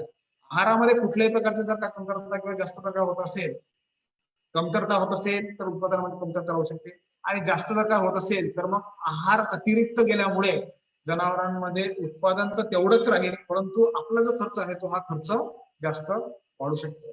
तर त्या दृष्टीनं कमीत कमी वजनाप्रमाणे आहार याच्यासाठी सर्वात महत्वाचं एक आहे की आपण जनावरांना जेवढा आहार देतो त्याच्या वजनाप्रमाणे जर का जात असेल तर तो अतिशय योग्य आहे. आणि 90% गोठ्यांमध्ये किंवा 90% पशुपालक जे आहेत ते कुठल्याच बाबतीत वजन करत नाहीत आणि त्याच्याप्रमाणे खाद्य देत नाहीत. त्याच्यामुळे 90% ठिकाणी जो आहे हा अतिरिक्त खाद्य आपण जनावरांना देतो असं म्हटलं तरी चालेल. आणि हा अतिरिक्त खाद्य जिथे जातो तिथं नफा कमी होतो. कारण खाद्याचा जर आपण विचार केला तर आज साध्या भाषेत जर म्हटलं तर कुठूनही जर खाद्य विकत घेतो म्हटलं तर जनावरांचा सुकाचारा किंवा मुर्गा असल्याचे काही गोष्टी आहेत एक अंदाजे 10 ते 11 रुपये किलोपर्यंत त्याचा हे पडतो. एका जनावराला जर का 15 किलो जर पर्यंत जर आपण खाद्य टाकत असो तर त्याचा जर का एक ऍव्हरेज काढला तर 150 रुपयाचा फक्त सुका किंवा चारा होतो. इतर जर का खाद्य आणखी त्याच्यात लागणारा जे आहे ज्याला आंबोल वगैरे म्हणतो की याचा जर का आपण खर्च काढला तर तो जवळपास 150 रुपयापर्यंत 200 रुपयापर्यंत जातो. एक 350-400 रुपयापर्यंतचा खाद्यावरती जर का खर्च होत असेल तर तो खर्च आपल्या सामान्य पशुपालकांना परवडण्यासारखा राहू शकत नाही. त्यामुळे आहार देताना तंत्रशुद्ध दृष्टीनं त्यांना जेवढं आवश्यक आहे तेवढा जर का आहार त्यांना जात असेल तर ते अतिशय योग्य राहील. आणि चाऱ्याची नासाडी कशी कमी करता येईल? नासाडी कमी करताना म्हणजे आपला सरळ सरळ खर्च वाचवणं, अतिरिक्त खाद्य कमी करणे आणि नासाडी कमी करणे ह्या दोन गोष्टी जर करत असेल तर त्या आपल्या जनावरांच्या दृष्टीनं आणि उत्पादनाच्या दृष्टीनं आणि किफायतशीर उत्पादनाच्या दृष्टीनं योग्य आहे. जनावरांना चारा देताना त्यांना 2-3 प्रकारचा चारा आपण त्यांना देतो. एक सुका चारा, हिरवा चारा आणि तिसरा म्हणजे पशुखाद्य. ह्या तिन्ही गोष्टी त्यांना जर का योग्य प्रमाणात जर का दिल्या जात असतील तर योग्य. एकूण जर का आपण ऍव्हरेज काढला तर गाईच्या वजनाच्या 3% शुष्क आणि म्हशीच्या वजनाच्या 3.5% जर का शुष्क भाग त्यांना जर का खाऊ घातला म्हणजे 100 किलोचं जनावर जर का असेल तर त्याला कमीत कमी 3 किलो चारा आवश्यक आहे. शुष्क भाग ड्राय मॅटर ज्याला म्हणतात ते आवश्यक आहे असं आपण मानतो. त्या दृष्टीनं 300 किलोचं जर का जनावर राहत असेल एक अंदाजे जर का आपण गाईचं जर का वजन काढलं तर 300-350 किलो पर्यंत जातं. तर 300 किलोच्या वजनाच्या गाईला जवळपास 12 किलो ते 13 किलो पर्यंत खाद्य जर का जात असेल तर ते योग्य. 5 क्विंटल किंवा 500 किलो वजनाचे जर का जनावर असेल तर त्याला एक अंदाजे 15 किलो पर्यंतचा जो ड्राय मॅटर आहे त्या जनावरांना जायला. पुढे आहे की आहार देण्याच्या वेळा कशा आहेत याच्यावरती सुद्धा आपलं उत्पादन जो आहे हा बऱ्याच अवलंबून आहे. जनावरांमध्ये आता बऱ्याच वेळा आपण खाद्य जेव्हा देतो की दूध काढण्यापूर्वी आणि नंतर दुपार संध्याकाळला ह्या वेळेस शक्यतो 2 किंवा 3 वेळा जर खाद्य जर जनावरांना जात असेल तर अतिशय योग्य. ज्या गोठ्यामध्ये बऱ्याच वेळा खाद्य टाकूनच ठेवलेलं असतं आणि जनावर खातच राहतो तर जनावर जेव्हा खातच जास्त राहतो तेव्हा काय होतं की त्याला वारंवार चारा दिला जातो, वारंवार खाल्ला जातो. त्यामुळे काय होतं की मग जनावरांचं रवंथ करण्याचं प्रमाण जे आहे ते कमी राहतं. आणि रवंथ जर का कमी राहत असेल तर जनावरांची लाळ तयार होणार ती लाळ कमी तयार होते. आणि लाळ कमी जर का तयार होत असेल तर मग पुढे जर जे काही पचनासाठी योग्य जे काही हे आहेत घटक जे आहेत ते पोटामध्ये राहत नाही आणि त्याच्यामुळे मग काय होतं बऱ्याच वेळा जनावरांमध्ये जास्त खाल्ल्यामुळे अपचन होण्यासारखे प्रकार जास्त राहतात. तर शक्यतो खाद्य देताना एकच हे ठेवायचं की सकाळ दुपार आणि संध्याकाळ 3 वेळेस जर का एक त्याच्यात आपण ठरवून ठेवल्या तर ह्या वेळेस खाद्य टाकावं. आणि खाद्य जर का वारंवार टाकत असलं तर आणखी त्याचा दुसरा एक घातक परिणाम आहे की जनावरांना जो आराम पाहिजे तो आराम योग्यरित्या मिळत नाही आणि त्याच्यामुळे मग सध्या आराम न मिळाल्यामुळे मग ताण येतो आणि ताण आल्यामुळे मग परत काय होतं की आपल्या उत्पादनामध्ये कमतरता दिसून येते. आणि चारा किंवा खाद्य कमी जर का जात असेल बऱ्याच वेळा काय होतं की मग आपण कुठल्या दर्जाचं खाद्य देतो ह्याच्यावरती पण बऱ्याचशा वेळेस त्याचं पाचन आणि त्याचं उत्पादन अवलंबून आहे. निकृष्ट दर्जाचं जर का खाद्य जात असेल त्याला पचायला वेळ लागेल, त्याच्यापासून पोषक तत्व जे आहे ते कमी राहतील आणि पोषक तत्व जर का कमी राहत असतील तर त्याच्यापासून जो काही उत्पादन मिळालं पाहिजे त्या प्रकारचं उत्पादन आपल्याला मिळणार नाही. जनावरांच्या खाद्यामध्ये तंतुमय पदार्थ जर का कमी होत असेल तर मग त्या जनावरांचं फॅट प्रमाण जे आहे त्याच्यामध्ये स्निग्धांशाचं प्रमाण जे आहे ते कमी राहू शकतं. तर त्या दृष्टीने मग आपल्याला जे काही एक छोटा मी हे दिलेलं आहे त्याच्यामध्ये जर का पोषण आहार कसा असायला पाहिजे, कुपोषण कमी करण्यासाठी शुष्क पदार्थ जे आहेत ते त्याच्यामध्ये तुम्हाला जनावरांमध्ये जास्त असावे.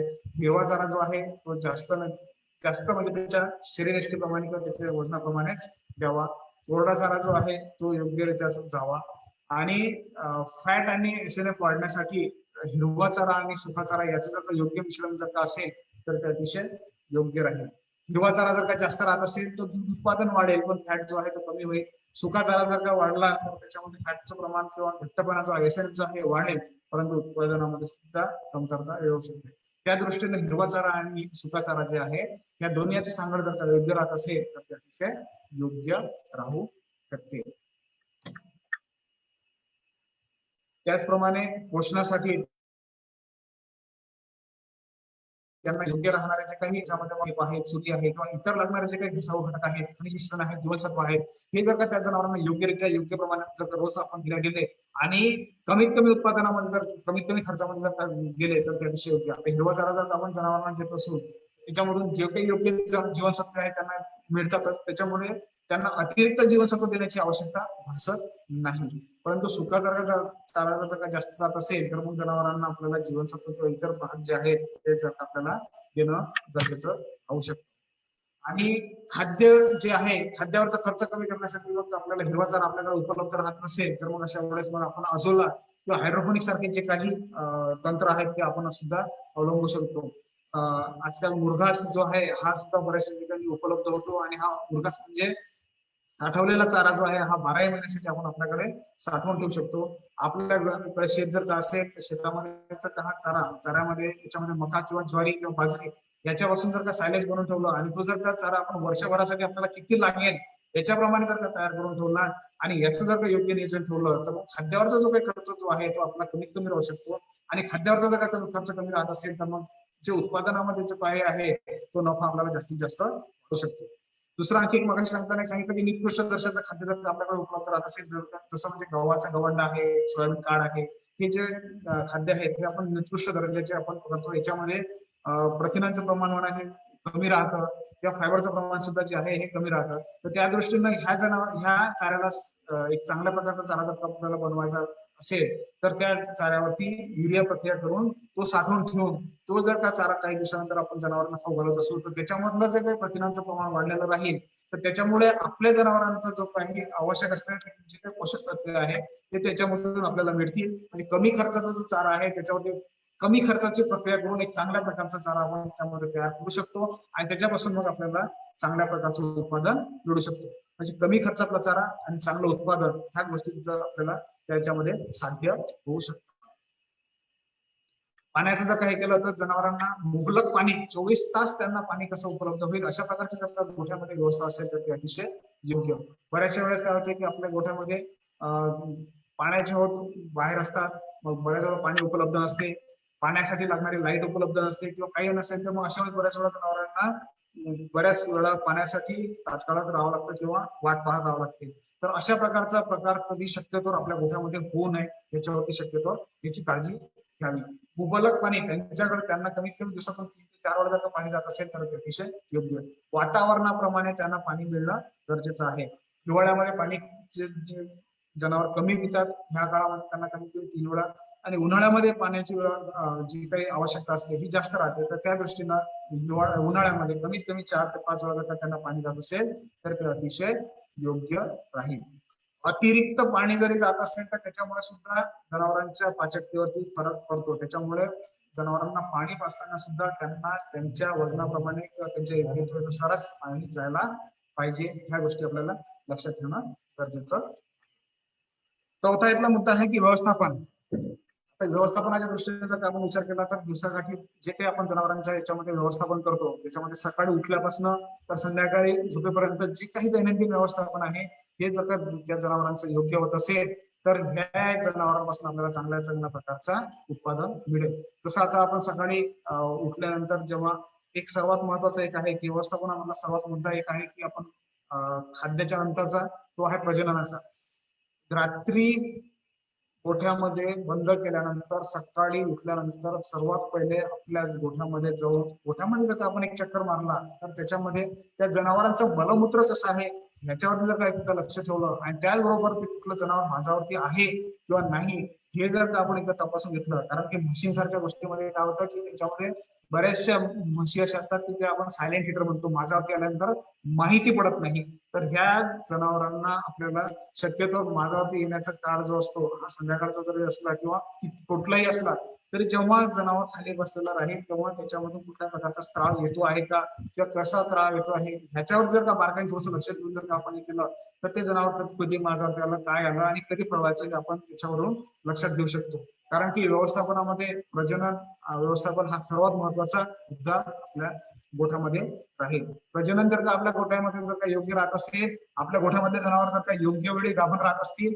तर ते अतिशय योग्य प्रकारचं व्यवस्थापन आहे असं आपण मानू शकतो. इतर व्यवस्थापनामध्ये आपण आता जनावरांचं वजन करणे आवश्यक आहे, वय ठरवणे आवश्यक आहे, त्यांच्या वाईट सवयी ज्या काही असतील त्यांच्यावरती लक्ष ठेवणं गरजेचं आहे. त्यांना योग्य प्रकारचा व्यायाम जो आहे तो भेटायला पाहिजे. शेणखत किंवा इतर जे काही आहे ते त्यांना योग्य वेळी त्या गोठ्यातून निघायला पाहिजे. बऱ्याच वेळा काय होतं की 2-2, 3 दिवस शेणखत शेण जे आहे गोठ्यामध्ये पडलेलं राहतं, त्याच्यामुळे गोठ्याची स्थिती जी आहे ती योग्य राहत नाही. हा, तुम्हाला जर का मुक्त संचार गोठ्यामध्ये जर का हे करायचं असेल तर तिथे जर का शेण पडून ते जर का जनावरांच्या पायात जुळत असेल तर ते तिथे जो काही प्रकार होईल तो तिथे शेणखत आपोआपच तयार होईल, तो आपोआपच गोठा वेगळा आणि तिथलं खत वेगळं तयार होईल. परंतु जिथे आपण एक चांगल्या प्रकारचा कोबा केलेला आहे, बसण्याची व्यवस्था केलेली आहे, अशा ठिकाणी जर का जनावरांना जर का शेण आणि मलमूत्र जास्त वेळ राहत असेल तर त्याच्यामुळे मग इतर जे काही जनावरांना होणारे आजार जे आहेत ते त्याच्यामध्ये होण्याची शक्यता जास्त राहू. विश्रांतीचा जर का विचार केला व्यवस्थापनामध्ये हा एक सर्वात महत्वाचा आणखी मुद्दा आहे की तुमच्या जनावरांना विश्रांती मिळायला पाहिजे म्हणजे पाहिजे. विश्रांती जर का मिळत असेल तर त्यांचा जो जर का ताण आहे तो कमी राहील आणि ताण कमी राहत असेल तर उत्पादन आपल्याला जास्त वाढून येईल. एका जनावराला कमीत कमी 7 ते 14 तासाचा जो काही आहे त्याला विश्रांती मिळायला पाहिजे आणि एका जनावराने कमीत कमी 7 ते 8 तास तरी कमीत कमी त्या जनावरांचं रवंथ व्हायला पाहिजे. रवंथ जर का योग्य होत असेल 7 ते 8 होत असेल तो जो काही आपण चारा देतो आहे तो चारा योग्य पचणे आणि त्याच्यापासून जे काही पोषक तत्व जे आहे ते त्याच्या शरीरामध्ये ओढले जातील आणि त्याच्यापासून एक चांगल्या प्रकारचं उत्पादन आपल्याला त्याच्यामध्ये मिळू शकते. पुढचा एक आणखी व्यवस्थापनामधला एक मुद्दा एक महत्वाचा आहे तो म्हणजे जनावरांच्या प्रत्येकाचे नोंद जे आहे ती नोंद जर आपण ठेवत असो किंवा प्रजननाची नोंद आहे, आरोग्याची नोंद आहे, आरोग्यामध्ये लसीकरण केव्हा केलं होतं, जंतू निर्मूलन केव्हा केलं होतं, आहारामध्ये जर का विचार केला तर मग आहार कुठल्या प्रकारचा घेतो, एका जनावराला किती आहार जातोय, त्याच्यामध्ये जे आंबोन आहे किंवा कॉन्सन्ट्रेट साठी किती दिल्या जातात आहे किंवा त्या सर्व याच्या जर का नोंदी जर का योग्यरित्या जर का त्याच्यामध्ये राहत असतील तर त्याच्यावरती होणारा खर्च जो आहे, वार्षिक खर्च जो आहे तो किती होतोय काय होतोय याच्यावर आपल्याला एक अंदाज घेता येईल आणि आपला कुठे चुकतो आहे किंवा नोंदीमध्ये आपल्याला म्हणजे कुठला आपला खर्च त्याच्यावर कशावरती जास्त होत आहे हा सुद्धा आपण त्याच्यावरती एक घेऊ शकतो आणि त्या दृष्टीने मग आपण त्याच्यावरती कुठला पर्याय निवडायला पाहिजे हे आपण त्याच्यावरून निष्कर्ष काढू.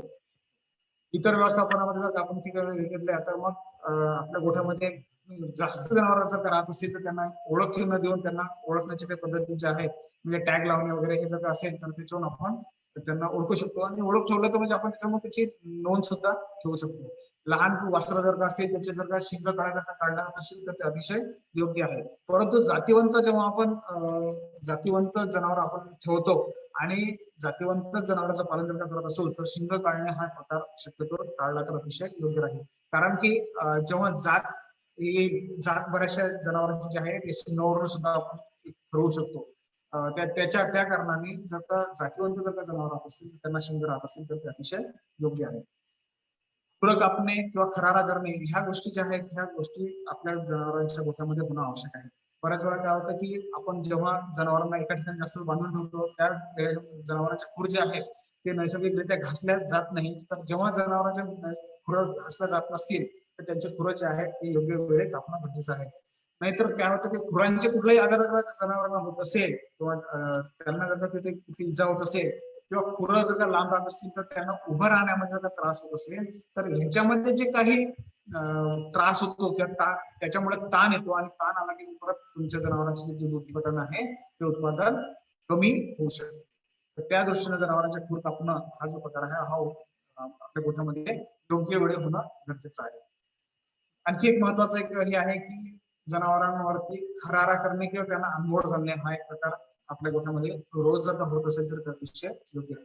खरारा जर का जेव्हा आपण करतो तेव्हा मग अंगावरची जी काही गोचीड किंवा इतर जे काही परजीवी आहेत ते जनावरांच्या अंगावरती आहेत ती आपल्याला लक्षात येते किंवा जनावरांच्या खाजीचे काही आजार आहेत ते लक्षात येतो. खरारा केल्यामुळे आणखी एक आहे की त्वचेचं जे काही रक्ताभिसरण आहे ते रक्ताभिसरण वाढतं. त्या रक्ताभिसरण वाढल्यामुळे बऱ्याच वेळा जनावरांमध्ये जनावरांना ताजेतवानेपणा येतो आणि ताजेतवानेपणा आल्यामुळे दुसरं आणखी काय की त्यांच्यावरचा परत ताण कमी होतो आणि ताण कमी झाला म्हणजे आपल्याला उत्पादन क्षमता वाढवता येऊ शकते. मग सांगितल्याप्रमाणे खुरांचे कुठलेही आजार शक्यतो आपल्या जनावरांमध्ये नसावे कारण लंगडणे आले म्हणजे ताण आला आणि ताण आला म्हणजे परत उत्पादन कमी राहू शकतं.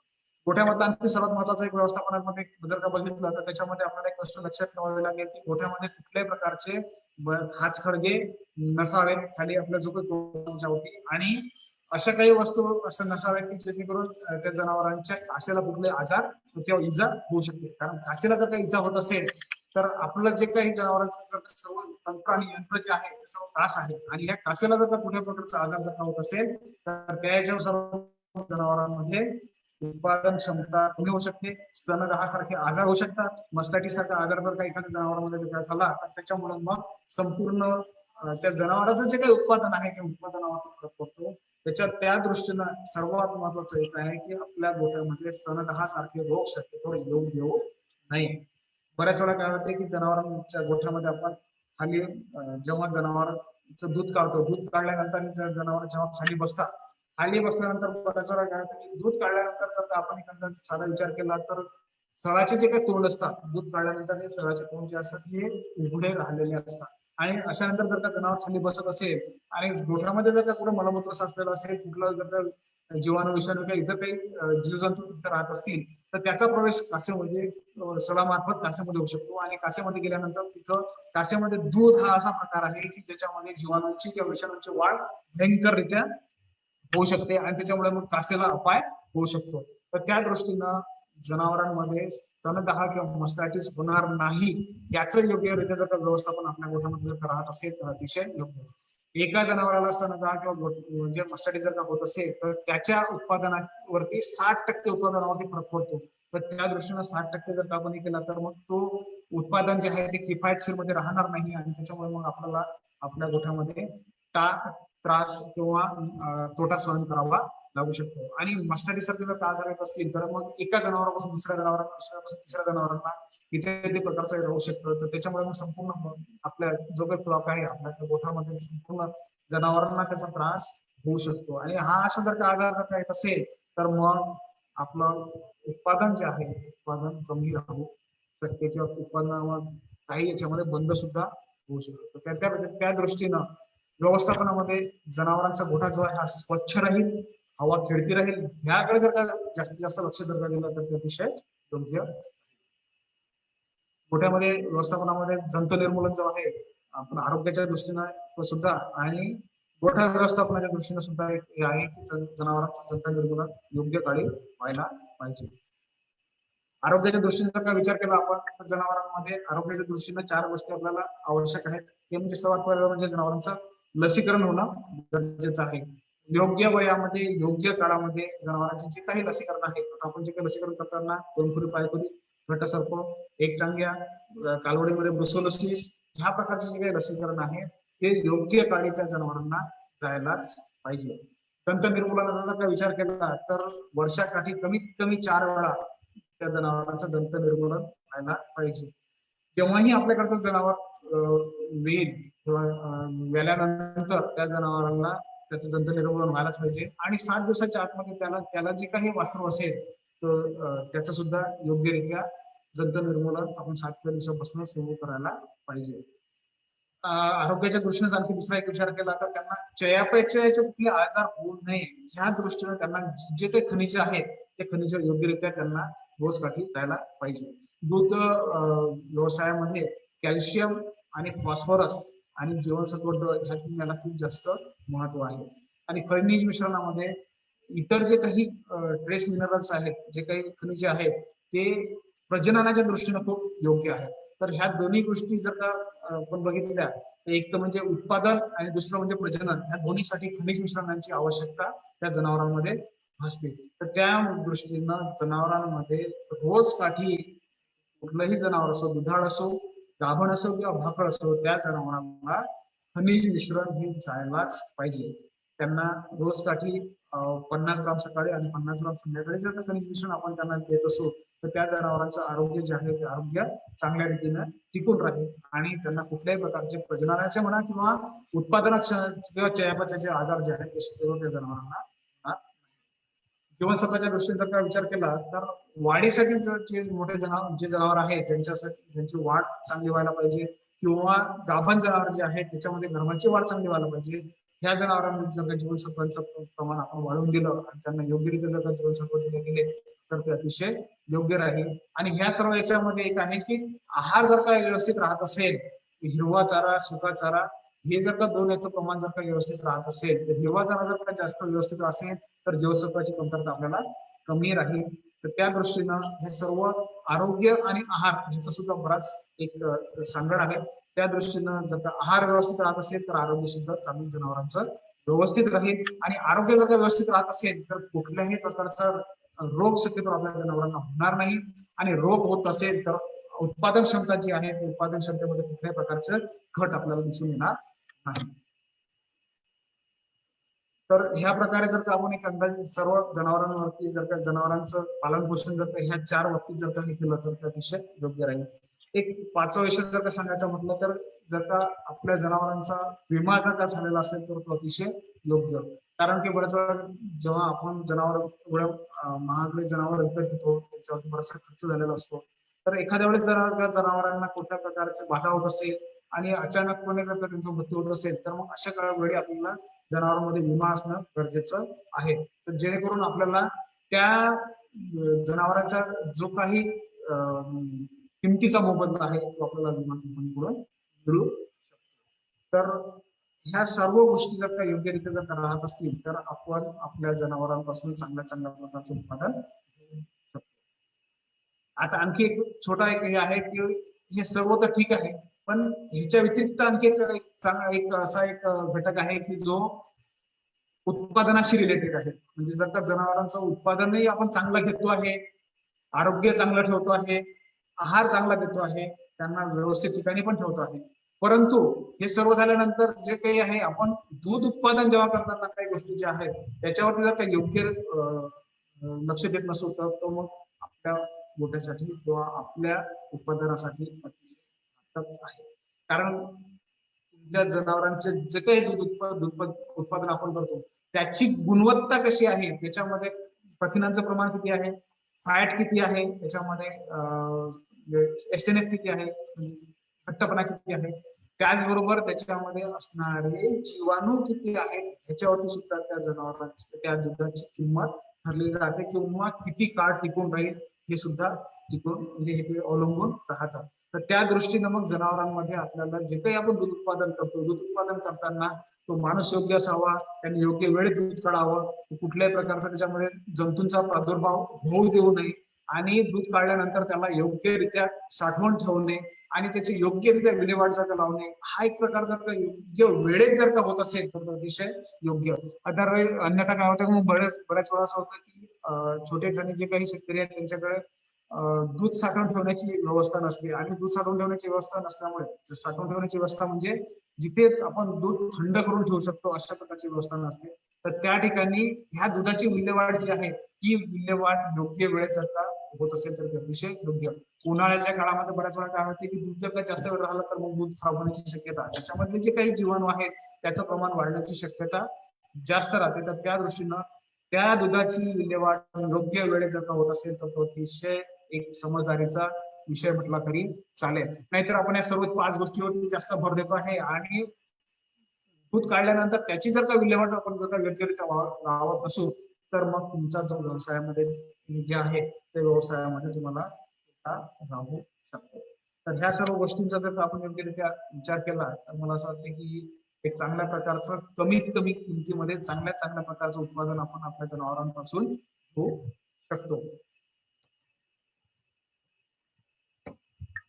तर त्या दृष्टीनं एक मगाशी सांगितल्याप्रमाणे जे काही खनिज आहेत खनिजामध्ये calcium, phosphorus, magnesium, potassium, sodium हे जे काही आहे ते मुख्य खनिज आपल्या जनावरांना रोज काठी जायला पाहिजे.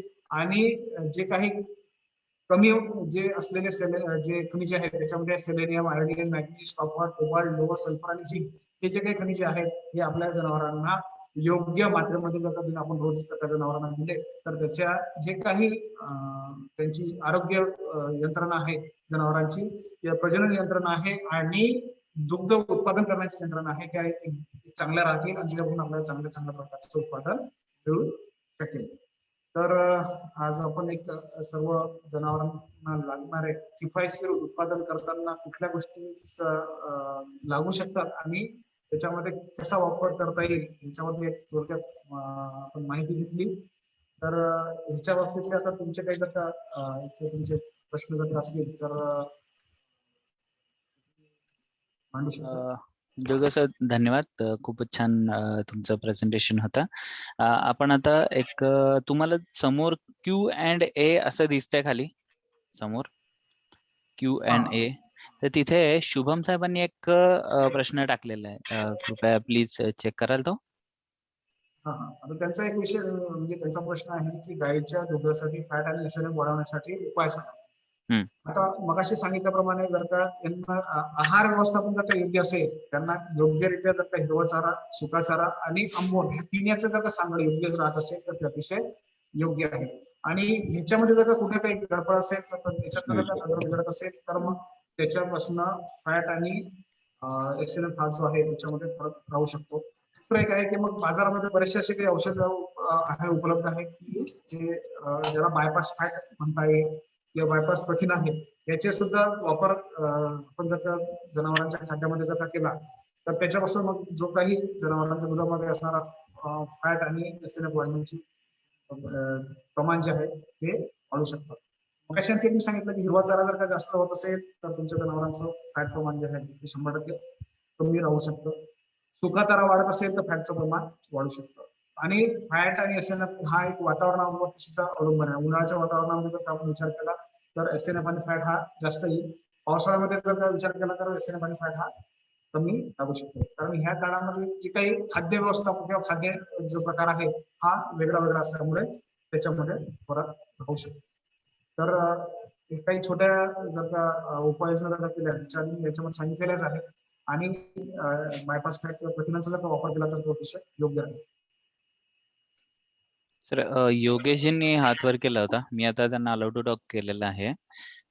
तर योगेशजींसोबतच आणखी बाकी सर्व पशुपालकांना माझी नम्र विनंती आहे की ज्यांना कुणाला प्रश्न विचारायचा असेल सरांना तर प्लीज त्यांनी रेज हँड म्हणून ऑप्शन आहे तुमच्या इथे मोबाईलवर, त्याचा वापर करावा.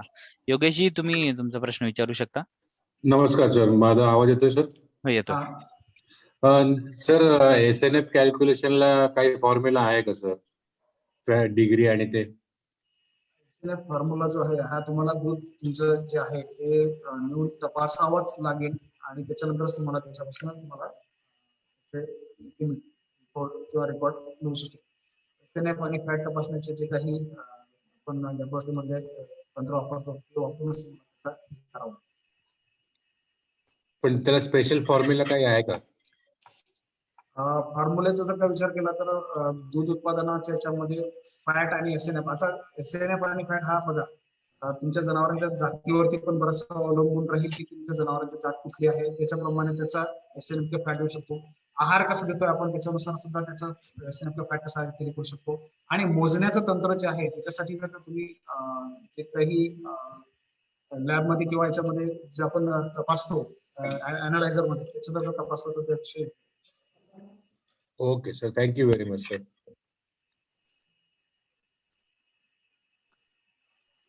अजून कोणाचे प्रश्न नाही आहेत आता. तुम्ही काही कन्क्लुडिंग मेसेज, एक मिनिट परत आता अर्जुन साहेब आहेत, त्यांनी हातवर केलेला. अर्जुन साहेब तुम्हाला झालेलं आहे, तुम्ही अनम्यूट करून प्रश्न विचाराल प्लीज. अर्जुन साहेब बोला तुम्ही.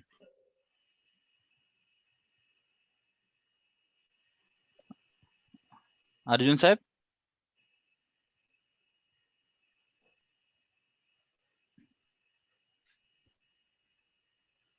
बोला. योगेश साहेब परत तुम्ही हातवर केला होता, बोला. हो हो सर, आपलं मुरघासचं किती प्रमाण ठेवावं सर? कशाचं? मुरघास खाद्यामध्ये मुरघास. तुमच्याकडे जर का चारा उपलब्ध नसेल तर आपण 100% सुद्धा वापरू. परंतु मुरघास म्हटलं म्हणजे शेवटी आता हा आपण हिरवा चारा म्हणूनच हे करतो त्याला. त्या दृष्टीने जर का ह्याच्यामध्ये 50% आपण मुरघास आणि 50% जर का सुका चारा ह्या दोन गोष्टी जर ठेवल्या तर अतिशय योग्य राहू शकते. मुरघासाचं प्रमाण समजा आता एक अंदाज जर का आपल्या जनावरांना आपल्याला 15 किलोचं जर का खाद्य द्यावं लागत असेल तर त्याच्यामध्ये आपण जास्तीत जास्त 60% प्रमाणे जर जो काही हे असेल तेव्हा आपण खाद्य त्या जनावरांना याला देऊ शकतो. चारा उपलब्धच नसेल तर अशा काळी मग आपण त्याला जास्त सुद्धा त्याचं प्रमाण वाढवू शकतो. आणि सर पाण्याचं सर जे आहे, पाणी त्यांच्या शरीराच्या वजनाच्या म्हणजे ते कसं हे करायचं, किती टक्के सर? बघा आता एक साधारणतः जर आपण हे केलं तर 300 किलो वजनाच्या जनावराला एक अंदाजे 60 लिटर पर्यंतचं पाणी आपल्याला लागतं. आपण सांगतो 100 लिटरसाठी एक अंदाजे साध्या ढोबळ मानाने जर साधा विचार केला तर 20 लिटरचं पाणी आपल्याला लागू शकतं. 300 किलोच्या जनावराला एक अंदाजे 60 लिटर, 400 किलोच्या जनावरासाठी 20 लिटर आणि 500 किलोच्या जनावरासाठी 100 लिटरचा एक अंदाज. हा एक ढोबळ मानाने एक अंदाज आहे. प्रत्येक जनावराची तहान, प्रत्येक जनावराची पचनशक्ती, प्रत्येक जनावरांना दिलेलं खाद्य, वातावरण ह्याच्यावर सुद्धा पाण्याची उपलब्धता जी आहे किंवा पाणी किती लागतं हे अवलंबून राहू शकतं. Okay sir, thank you sir, thank you very much. Arjun साहेब बोला. अर्जुन साहेब तुम्ही अनम्यूट करून प्लीज बोलाल.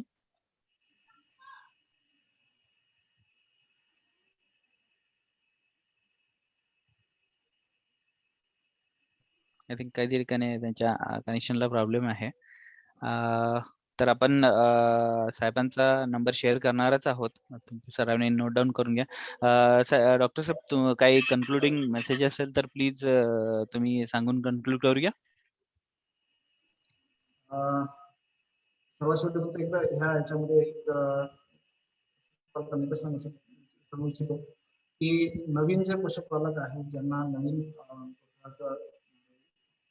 सुरू करायचं आहे त्यांनी किंवा व्यवस्थापन सुरू करण्यापूर्वी जे काही याच्यामध्ये आपण काही तंत्र सांगितले त्याचा जर का उद्देश अभ्यास करून जर का त्यांनी पुढे गोठा सुरू केला तर तो अतिशय गोठा सुरू करताना सर्वात महत्वाचं सर्व पशुपालकांना म्हणजे विनंती आहे की गोठ्यावरती जास्त खर्च करू नये.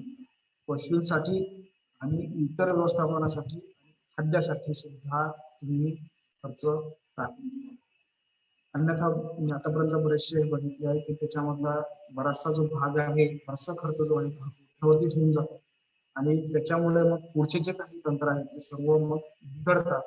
मग बाहेरून किंवा इतर कर्ज घेऊन किंवा आणखी करून मग गोठ्यामधले जे काही व्यवस्थापन आहे ते करावं लागतं आणि मग ते किफायतशीर दुग्ध व्यवसायासाठी परवडण्यासारखं राहत नाही. तर शक्यतो जेव्हाही आपण हे सगळं व्यवस्थापन करायचं आहे किंवा गोठा करायचा आहे त्याच्यासाठी प्रत्येक याच्यासाठी बाबीसाठी प्रत्येक याच्यासाठी पैसा राखून ठेवणं गरजेचं आहे. चाऱ्यासाठी वेगळा, जनावरांसाठी वेगळा आपल्याला लागतात तो वेगळा, पशूंसाठी औषध उपचारासाठी जो काही खर्च आहे तो वेगळा. त्या सर्व याचा झाल्यानंतर जो काही गोठ्यासाठी असेल तर तो खर्च करावा. अन्यथा मग याच्यामध्ये जे काही आहे त्याची जी सांगड आहे ती टिकून राहत नाही आणि त्याच्यामुळे मग पुढे इतर ताण येतात आणि ह्या ताणामुळेच मग बऱ्याचशा वेळा काय होतं की बरेचसे चांगले गोष्टी आहेत त्यामध्ये चांगल्या प्रकारचं उत्पादन सुरू असतं तर ह्या तंत्राभावीच मग ते मोठे बंद पडतात. तर हे सर्व गोष्टींचा जर काही व्यवस्थित जर का नियोजन करून जर का चांगल्या प्रकारचं उत्पादन जनावरांपासून. तर एकच मिनिट मग अशी अर्जुन साहेबांचा आवाजाचा इश्यू होता पण त्यांनी क्वेश्चन अँड आन्सर मध्ये टाकलाय तिथे प्रश्न की पशुखाद्य देणे जरुरी आहे का की त्याला आपण भरड धान्य आणि खली रिप्लेस करू शकतो आणि मिनरल मिक्सर किती घ्यायला पाहिजे असं. याचं पशुखाद्य जे आहे जनावरांना उत्पादनक्षम जनावरांना ज्याही जनावरांपासून आपल्याला उत्पादन पाहिजे दूध घ्यायचं आहे त्या जनावराला आपल्याला गाई जर का असतील तर 1.5 लिटरच्या मागे आपल्याला कमीत कमी 1 किलो त्याला खली म्हणा किंवा ढेप म्हणा किंवा चुरी म्हणा किंवा पशुखाद्य जे आहे हा नंबर 1. दुसरं एक आहे की त्यांनी म्हटलं खनिज मिश्रणाचं जे आहे ते खनिज मिश्रण जे काही जनावर आता आपण जो काही चारा देतो जनावरांना तर चारा देताना बऱ्याचशा वेळा काय होतं त्या जमिनीमध्ये जर का त्या प्रकारची खनिज नसतील तर त्या चाऱ्यामध्ये ते तशा प्रकारचे खनिज येणार नाही आणि त्या चाऱ्यामध्ये जर का त्या प्रकारचे खनिज नसतील तर मग त्या जनावरांना सुद्धा त्याची कमतरता राहू शकते. तर ही कमतरता भरून काढण्यासाठी आपल्याकडे जे काही आता बऱ्याचशा वेळेस खनिज मिश्रण जे आहे ते एरिया स्पेसिफिक खनिज मिश्रण सुद्धा उपलब्ध आहेत. तर तशा प्रकारे जर का खनिज मिश्रण आपल्या जनावरांना दिले तर अतिशय योग्य राहील. आणि खनिज मिश्रण देण्याचं प्रमाण जे आहे आता त्याच्यामध्ये पण 2 किंवा 3 प्रकारचे खनिज मिश्रण येतात. साधे आहेत, चिलेटेड आहेत आणि मिथोचिलेटेड आहेत. ह्या 3 प्रकारचे उपलब्ध आहे. साध्या प्रकारचं जर का असेल तर त्याला कमीत कमी 100 ग्राम, 50 ग्राम सकाळी, 50 ग्राम संध्याकाळी. आणि सिलेटेड जर सिलेटेड असतील तर त्या याच्याप्रमाणे त्याच्यावरती जसा एक त्या कंपनीचं बनवलेलं हे असेल त्याच्याप्रमाणे जर का दिलं तर योग्य. एसएनएफ आणि फॅट जर का वाढवायचं असेल तर किंवा दूध उत्पादन जर का वाढवायचं असेल तर आपल्याला त्या जनावरांना हे चुरी किंवा खाद्य मिश्रण देणं गरजेचं आहे. मशीनमध्ये जर का देताना आपण एखादा हे केला तर त्या जनावराला कमीत कमी 1 लिटर उत्पादनामागे अर्धा किलो तरी आपल्याला आंबवण किंवा हे जे काही आपण सकस आहार किंवा एक चुरी आपण म्हणतो ते देणं गरजेचं आहे. ह्याच्या व्यतिरिक्त उत्पादनाच्या व्यतिरिक्त त्या जनावरांच्या शरीर पोषणासाठी कमीत कमी 1 किलो जनावरांना आपल्याला एक चुरी किंवा इतर खाद्य देणं आहे.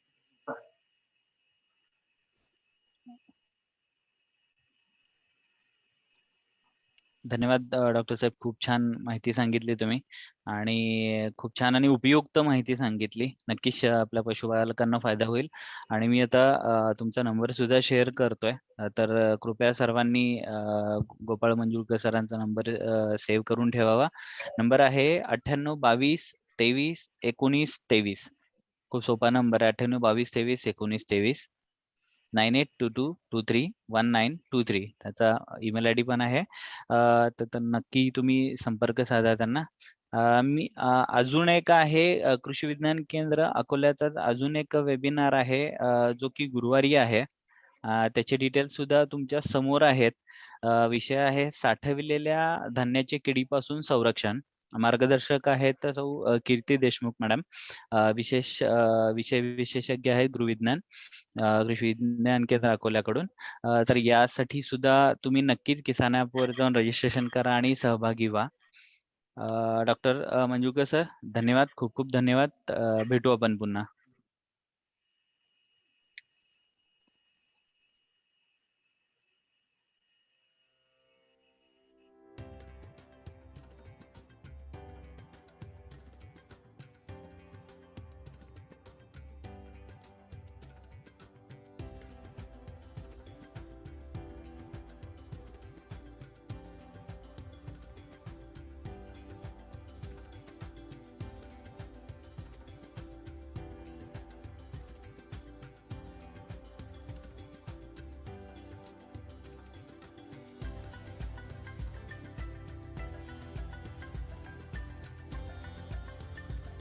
शेतीविषयक माहिती आता तुमच्या मोबाईलवर.